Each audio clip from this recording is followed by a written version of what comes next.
Hello, this video will help you perform the cylinder buckling test using the Shimadzu machine. You will need to bring 2 soda cans for this experiment. First, locate the Shimadzu static test machine.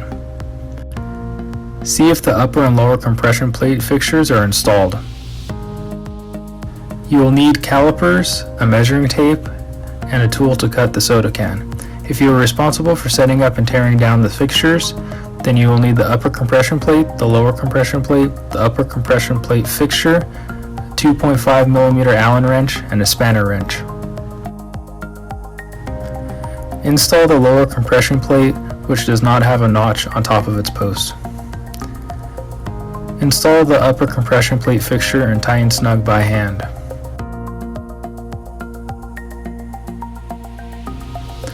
Install the upper compression plate and use the 2.5mm Allen wrench to secure it in place. The upper compression plate will have a notch. To make this part easier, use 2 people.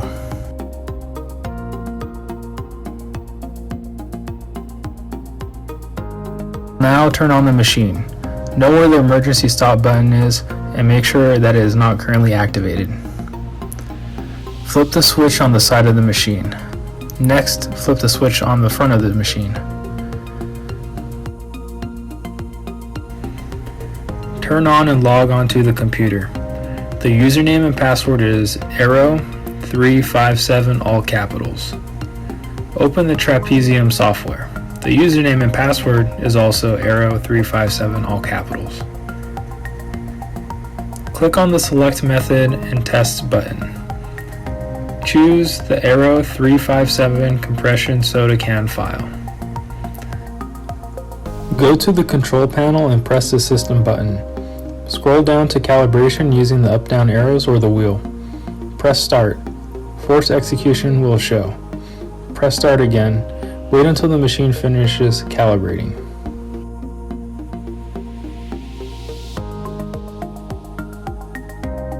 Take measurements of the soda can that you'll be using for the compression test.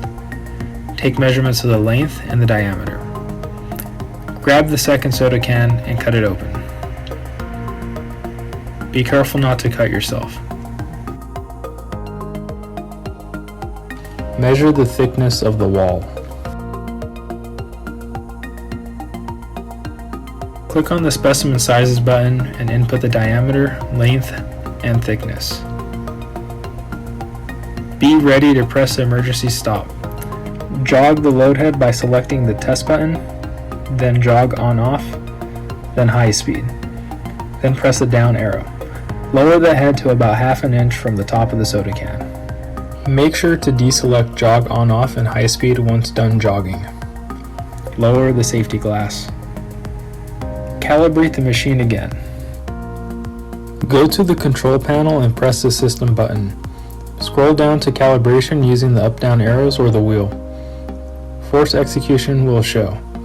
Press start again. Wait until the machine finishes calibrating.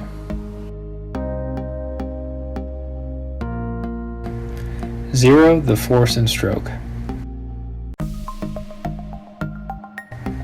Be ready to press the emergency stop. We will now run the experiment. Press start on the computer to start the experiment. A window will pop up asking to check the limit switch and the emergency switch. Press start test. The machine will preload the can. Once preloading is complete, press start again to proceed with the experiment. The machine will stop once it reaches the software limit. If anything sounds wrong, press the emergency stop button immediately.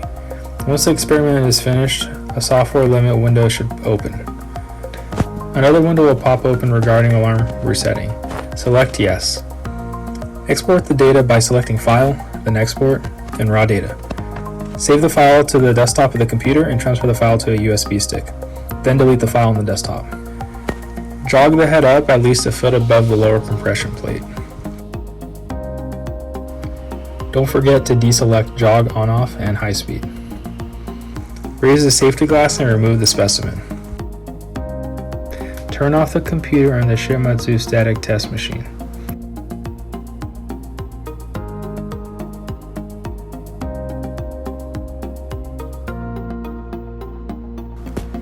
If If you are responsible for tearing down the experiment, start by removing the lower compression plate.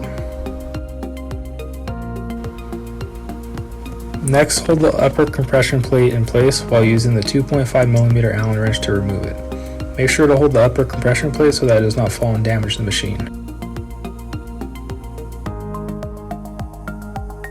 Use the spanner wrench to loosen the upper compression plate fixture and then unscrew it by hand, making sure not to drop it. Congratulations, you are done.